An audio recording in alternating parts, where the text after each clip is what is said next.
हाय दोस्तों, तो कितने करेंगे रीजनिंग में अटेम्प्ट नीचे कमेंट में जरूर से बताना, ठीक है। और कैसा लगा, क्या डिफिकल्टी लेवल था। दोस्तों मेरा नाम है ज्योति और आप सभी का स्वागत है इस चैनल पे। दोस्तों चैनल पे नए हैं तो प्लीज करके चैनल को सब्सक्राइब कर लीजिएगा, ठीक है। और आज बात करने वाले हैं एसबीआई क्लर्क मेंस के एग्जाम के बारे में। सेल्फ गिवन एनालिसिस का ये वीडियो है दोस्तों। क्या क्या सवाल पूछे गए थे, जीए कितने मंथ से पूछा गया था, ठीक है, करंट अफेयर कितना करंट था, सारी चीजें देखेंगे। और क्या क्या सवाल पूछा गया था करंट में, ये सॉरी जनरल अवेयरनेस में, वो भी देखेंगे, ठीक है। आंसर क्या होएगा वो सारी चीजें देखेंगे।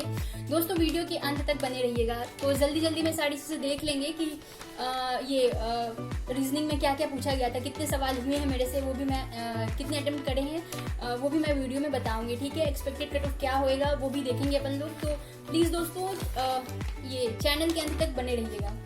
दोस्तों सबसे पहले जो ओपन हुआ था सेक्शन जीए में क्या क्वेश्चन आया था वो मैं सोच के याद कर करके लिख रही थी, ठीक है। आंसर सब क्या होएगा, मैंने क्या लगाया है वो मैं लिखी हूँ, ठीक है। बाकी इसमें से अगर कोई भी सवाल के जवाब अगर गलत है तो नीचे कमेंट में बताइएगा, ठीक है। मैं भी देख लूंगी कि आंसर मैच हो रहा है कि नहीं हो रहा है, ठीक है। तो दोस्तों जो करंट अफेयर मुझे क्या लगता है करंट अफेयर सेक्शन में अपन सभी लोग अपन लोग यूट्यूब पे बैठ के देख रहे थे, सारे जितने भी एजुकेटर हैं सब बता रहे थे अक्टूबर नवंबर दिसंबर पढ़ लो, अक्टूबर नवंबर दिसंबर पढ़ लो, ठीक है।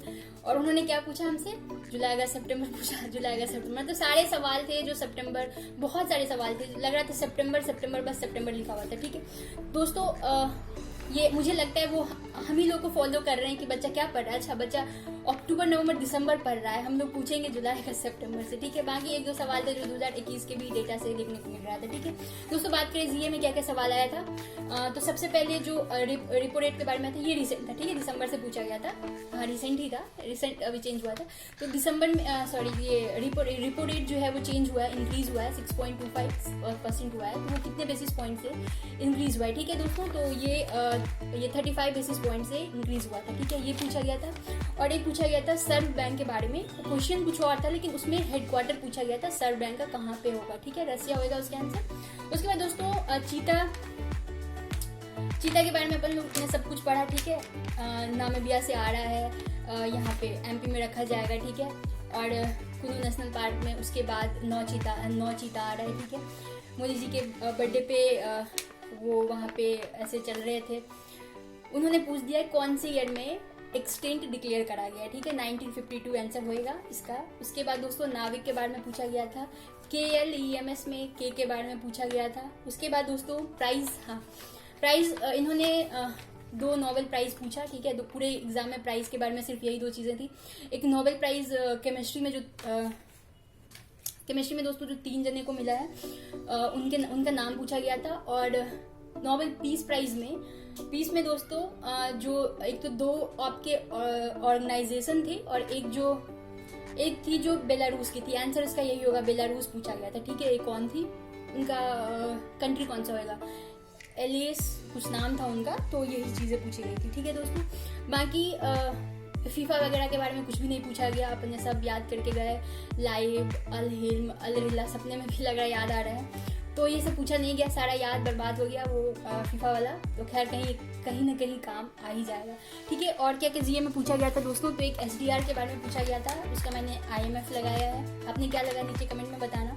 और ISL के स्पॉन्सर के बारे में पूछा गया था, ठीक है, तो इसका हीरो होगा।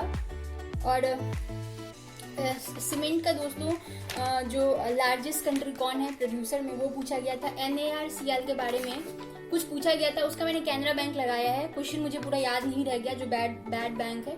नीचे कमेंट में बताइए आपने क्या लगाया, ठीक है, कैनरा होएगा या SBI होएगा उसका आंसर। उसके बाद दोस्तों 2 व्हीलर के बारे में कुछ क्वेश्चंस पूछे गए थे। और एक पेंशन स्कीम था, ठीक है। पेंशन स्कीम में पूछा गया था, किसके बारे में था वो मुझे याद नहीं आ रहा है, लेकिन मैंने इसका आंसर 250 लगाया है, ठीक है। 40 डेज के बाद उसमें कितना डालना होएगा वो पूछा गया था उसमें शायद। उसके बाद दोस्तों स्वच्छ सर्वेक्षण में जो 10 लाख अर्बन है और ये जो 10 लाख से अब पॉपुलेशन वाले कौन से ये वाले स्टेट हैं जहाँ जिनके सबसे ज्यादा सिटी टॉप 10 में था, ठीक है, ये पूछा गया था। उसके बाद एक आंसर बिलिंदा और मलिंदा गेट्स होएगा। एजुकेशन 4.0 के बारे में कुछ कोलैबोरेट हुआ था, वो सारी चीज़ें पूछी गई थी। उसके बाद दोस्तों सेल्फ मेड वुमेन लिस्ट जो है हुरून का जो आया था उसके बारे में पूछा गया था, फाल्गुनी नायर लगाया मैंने। उसके बाद दोस्तों एक हुरिकन था जो फ्लोरिडा में आया हुआ था, उसका नाम पूछा गया था, ठीक है। तो और पीएम केयर्स के बारे में किसी को कुछ बनाया गया था, उसमें शायद उनका नाम पूछा गया था, ठीक है। सुधा मूर्ति मैंने आंसर लगाया है, आप बताना आपने कितने लगाया, ठीक है। उसके बाद पूछा गया था दोस्तों कि स्टॉक मार्केट में कितने पब्लिक सेक्टर बैंक हैं जो लिस्टेड हैं, ठीक है। आंसर नीचे कमेंट में बताइएगा। और पीसीए फ्रेमवर्क के बारे में जो सेंट्रल बैंक को जो हटाया गया था पीसीए फ्रेमवर्क से, तो उसकी क्या क्या एलिजिबिलिटी क्राइटेरिया है उसमें डालने के लिए वो पूछा गया था, ठीक है। तो स्टेटमेंट बेस्ड था, चार ऑप्शन दिए हुए थे, ऊपर से 1 2 3 तीनों मैंने लगाया है, ठीक है। जो नीचे लास्ट वाला था वो नहीं था उसमें, ठीक है। उसके बाद दोस्तों एक पॉपुलेशन का क्वेश्चन था जिसका कि मैंने 2035 लगाया है। क्वेश्चन क्या था वो मुझे याद नहीं है। तो यही सारी चीजें थी दोस्तों। बाकी एक केन्या के प्लेयर के बारे में पूछा गया था।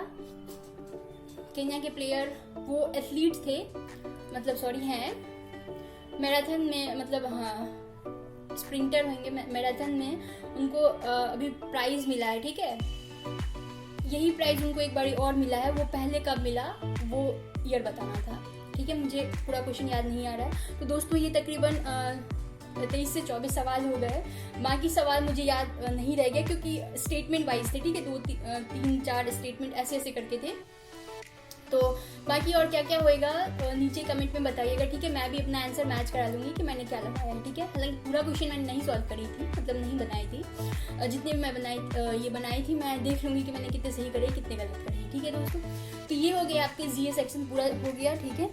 और हाँ बाकी दोस्तों बात करते हैं अब नेक्स्ट सेक्शन की बात है। नेक्स्ट में आपका इंग्लिश का पेपर ओपन हुआ था। इंग्लिश में दोस्तों 2 आपके ये पूछे गए थे, 2 आपके आरसी पूछे गए थे। आरसी में जो पहला आरसी था उसका जो थीम था वो क्लॉथ से रिलेटेड था, ठीक है। कि लाइक जैसे हमारा जो हम जैसे जो काम करते हैं उस हिसाब से हमें हमारा कपड़ा पहनना चाहिए।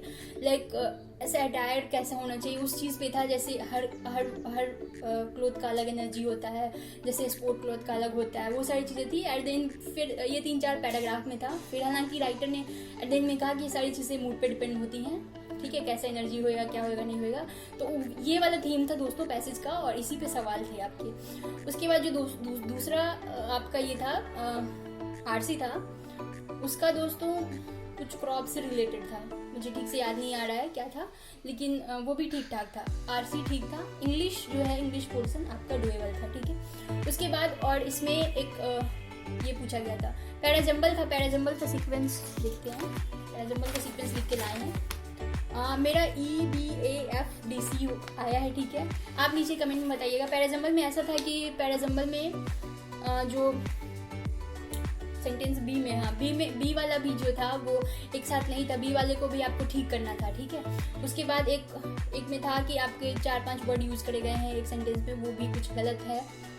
ब्रेथ शायद उसका स्पेलिंग मुझे गलत लग रहा था, किसी का तो गलत था एक, ठीक है दोस्तों। तो उसके बाद यही था, फर्स्ट कौन होएगा सेकंड कौन होएगा ये पूछा गया था इस पैराजंबल में, ठीक है। उसके बाद दोस्तों आपसे ये पूछा गया था कि ये वाला था आपका ये मैच द कॉलम था, और ईडर के सवाल थे 5-6 करके 4-5 करके सॉरी, और उसमें कौन सा करेक्ट होएगा ABC BD DC कौन सा होएगा वो आपको आंसर में बताना था। उसके बाद वोकैब का यूज करके 4-5 सेंटेंस यूज करे गए थे, कौन सा वोकैब का यूज कहाँ सही से करा गया है वो आपको बताना था, ठीक है। वोकैब अच्छा वाला वोकैब था। उसके बाद ये आपका हो गया इंग्लिश सेक्शन डुएबल था। उसके बाद ओपन हुआ आपका क्वांट सेक्शन, ठीक है। तो क्वांट में आपके सबसे पहले जो क्वाड्रेटिक नए पैटर्न पे बेस्ड था, ठीक है। जो पहले वाला नहीं था, नया पैटर्न पे ये क्वाड्रेटिक इक्वेशन का सवाल था। उसके बाद दोस्तों जो आपके जो DI में पूछा गया था, DI में एक आपका पाई चार्ट था और एक कैसलेट DI था। कैसलेट में आपके संडे से फ्राइडे या सैटरडे तक था और ABC था। उसके बाद कुछ उसका पता नहीं किस चीज़ का था, मैन्युफैक्चरिंग का कुछ का था, जो वैल्यू दिया हुआ था जैसे 500, 1110 ऐसे ऐसे करके। वहाँ पे आपको क्वेश्चन पढ़ के आपको बनाना था मंडे फ्राइडे ABC, मंडे से फ्राइडे तक किसमें कितना वैल्यू होएगा, उसके बाद सवाल जाके बनाना था आपका, ठीक है।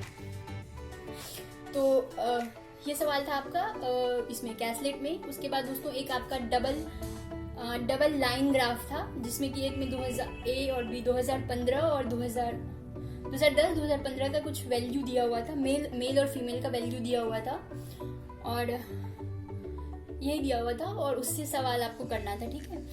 तो यही दिया हुआ था, उससे सवाल, उसका जो पहला सवाल था ना वो डिफिकल्ट था। उसके बाद दोस्तों एक आपका और दिया हुआ था क्या, उसके बाद ये अप्रोक्सीमेशन के कुछ 4-5 सवाल देखने को मिले, ठीक है। और उसके बाद बाकी अर्थमेटिक के सवाल थे, और कुछ ये क्वांटिटी 1 क्वांटिटी 2 उसके भी सवाल थे, ठीक है। और डेटा सफिशिएंसी के भी सवाल आपको देखने को मिले, ठीक है। तो ये हो गए दोस्तों मैथ का ये सारा सेक्शन था, मतलब जो ये इसमें दोस्तों अर्थमेटिक में आपके इसके थे मिल्क एंड वाटर, मतलब मिक्सचर एंड एलिगेशन के सवाल थे, टाइम एंड वर्क के थे, SSCI के और पार्टनरशिप के। मतलब मैं जितना देख पाई मैं उतना ही बता रही हूँ, मतलब जितने मैंने सॉल्व करे हैं मैं वही बता पा रही हूँ, ठीक है। और बाकी दोस्तों अब हाँ, ये पॉइंट में इतना ही चीज़ें था। अब आते हैं रीजनिंग सेक्शन पे। तो सारा कुछ गेम चेंजर इसमें रीजनिंग सेक्शन ही है, मतलब ये भी होता है, ये भी है, बट रीजनिंग की बात करें आज, तो रीजनिंग में मतलब जो पजल पूछा गया था ना, पजल और सीटिंग अरेंजमेंट, सारे लग रहा था सारे में फंसाने वाला ही पूछ रहा था। सबसे पहले जो शायद सबने करा होगा ये नहीं, मतलब ये वाला था आपका दोस्तों सिटी था, ठीक है। ये सिटी था और उसके साथ कलर था, उसके बाद 7 लोग थे, हाँ 3 2 2 हाँ 7 लोग थे, और उसके साथ कलर था, और वो सारे सिटी 3 सिटी था, पुणे, चंडीगढ़ और एक और सिटी था, नाम नहीं याद आ रहा है। 3 सिटी था, तीनों एक में 2 थे, मोर देन 3 नहीं होने चाहिए, ठीक है। तो ऐसे से था, और उसके साथ उसका कलर था, तो वो आपको बताना था। एक वो हो गया दोस्तों आपका। उसके बाद एक था आपका जिसमें कि 4 मंथ था, ठीक है, 4 डेट था, 4 मंथ था। उसमें एक आपका प्राइम नंबर था, 3 से स्टार्ट हो रहा था, 3 डेट मुझे ठीक से याद नहीं आ रहा है, 3, 9, 15 ऐसे करके था। 4 डेट था, 4 मंथ था, ठीक है। 16 आपको लाइन बनाना था। उसके बाद जो कितने लोग थे उसमें, शायद 9 या 7 लोग थे, उसको बैठाना था। मतलब ऐसा था ना कि उसमें जो वॉवेल है वो प्राइम पे ही बैठेगा, ऐसा था।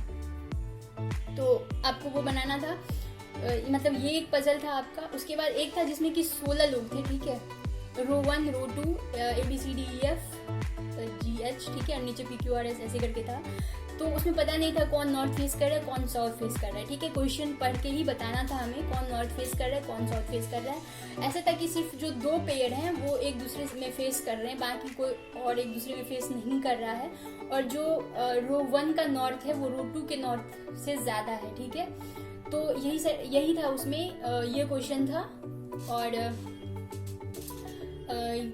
इसमें जो लास्ट लाइन था ना, उसमें ज़्यादा के लग रहा था कि इसमें एक मतलब इसमें मुझे 2-3 अटेम्प्ट 2 अटेम्प्ट मैंने लिए हैं, तब जाके ये सॉल्व हुआ। ये जो B और H का कंडीशन था ना कि लेस देन 2 होने चाहिए, वो नहीं हो रहा था, और सारे डायरेक्शन जो है वो मैच नहीं हो रहे थे। फिर से लिया तो शायद गलत सवाल पढ़ रहे थे। तो ये था दोस्तों।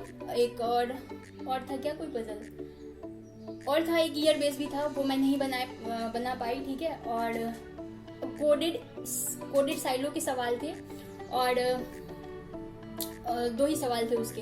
कोडेड साइलो में भी ऐसा नहीं था कि मतलब जो कोड दे दिया उसमें A B, किसी में BA भी यूज किया गया था, ठीक है। शुरू के फर्स्ट और लास्ट 3 सेंटेंस थे कोडेड में, शुरू के 2 में BA यूज करा गया था, सिर्फ 9 वाले में AB था, ठीक है। और ठीक से उसको पढ़ना था।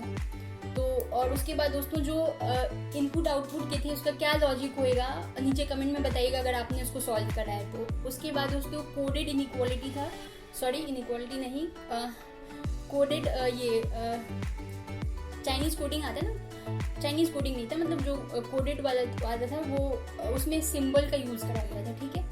उसके बाद दोस्तों एक ये ब्लड रिलेशन वाला आया था जिसकी कि 3-4 सवाल थे। उसमें जो फादर होएगा नहीं, जो हस्बैंड होएगा उसका डेट जो बर्थ है वो बड़ा होएगा, ये सारे उसमें लिखा होता है कि ऐसे अंडरस्टैंड करके उसको बनाना है। और उसमें डेट ऑफ बर्थ नहीं, उसमें ईयर भी दिया हुआ था। उसके बाद दोस्तों बाकी जो बचे वो आपके लॉजिकल रीजनिंग के हो गए, और जो उसके बाद ये डेटा सफिशिएंसी के हो गए। और उसके बाद दोस्तों मिसलेनियस के सवाल थे कुछ, पूरा क्या क्या था वो मैं नहीं ठीक से देख पाई। वो कुछ वर्ड वाले थे, कुछ वो कैप बनाने थे ऐसे तीन चार सेंटेंस का यूज करके। तो दोस्तों यही सारी चीजें थी। बाकी हाँ, तो यही सारी चीजें थी। और बाकी जीए के जो सवाल रह गए दोस्तों नीचे कमेंट में आप बताइएगा, अगर आपने ये क्या बोलते हैं बनाया होगा इससे अलग, तो आंसर क्या होएगा, सॉरी क्वेश्चन क्या था, आंसर क्या होएगा, नीचे कमेंट में बताइएगा, ठीक है दोस्तों। और ये बाकी दोस्तों एग्जाम के डिफिकल्टी लेवल की बात करें तो जीए की बात करें स्पेशली, तो जीए में 6-7 महीने पढ़ना चाहिए, ठीक है, पता है, बट उन्हें पता है कि बच्चा इधर का 3 महीने पढ़ा है तो हम उधर का पूछ देंगे। IBPS PO में अलग करा था, मतलब हर एग्जाम में वो अलग अलग पैटर्न फॉलो कर रहे हैं, कोई में एग्जाम में सेम पैटर्न नहीं फॉलो कर रहे हैं। PO में सिर्फ मतलब सिर्फ नहीं, ज़्यादातर सवाल अक्टूबर से पूछ दिया था, एग्जाम नवंबर में हुआ था, अभी जनवरी में हुआ है, अक्टूबर नवंबर दिसंबर आधा जैन बीत गया, ठीक है, उन्होंने नहीं पूछा ज़्यादा सवाल उससे। तो जीए में कुछ भी हम पढ़ रहे हैं किसी को नहीं बताना चाहिए क्या पढ़ रहे हैं, ठीक है, वो उन्हें पता चल जाता है और वो उधर से नहीं पूछते हैं। तो ये हो गया दोस्तों। और डिफिकल्टी लेवल की बात करें तो रीजनिंग ज़्यादा डिफिकल्ट था, आज चारों सेक्शन मिला के रीजनिंग का लेवल ज़्यादा डिफिकल्ट था अदर सेक्शन के अकॉर्डिंग। और दोस्तों ये अटेम्प्ट की बात करें तो मैंने इसमें जीए में 33-34 करा है, ठीक है, और क्वांट में भी इंग्लिश में भी 34 करा है, जीए में 36 करा है, सॉरी, हाँ, और इसमें भी क्वांट में दोस्तों 24 करा है, और रीजनिंग में मेरा 19 या 20 अटेम्प्ट है। तो दोस्तों ये मेरे अटेम्प्ट हो गए। और आपने कितने अटेम्प्ट करे हैं कौन से स्टेट से, नीचे कमेंट सेक्शन में ज़रूर से बताना। वीडियो कैसा लगा नीचे कमेंट कीजिएगा, और वीडियो पसंद आए तो उसको लाइक कीजिएगा, चैनल पे नए हैं तो चैनल को सब्सक्राइब कीजिए। और ये आपने कितने अटेम्प्ट करे नीचे कमेंट में ज़रूर से बताइएगा, ठीक है दोस्तों। बाकी फिर कुछ भी कहना हो, क्वेरी हो, सजेशन हो, नीचे कमेंट सेक्शन में ज़रूर से बताना, ठीक है। बाकी फिर दोस्तों मिलते हैं नए वीडियो के साथ किसी अगले दिन। Till then bye and take care and happy Lohri and happy Makar Sankranti. Take care.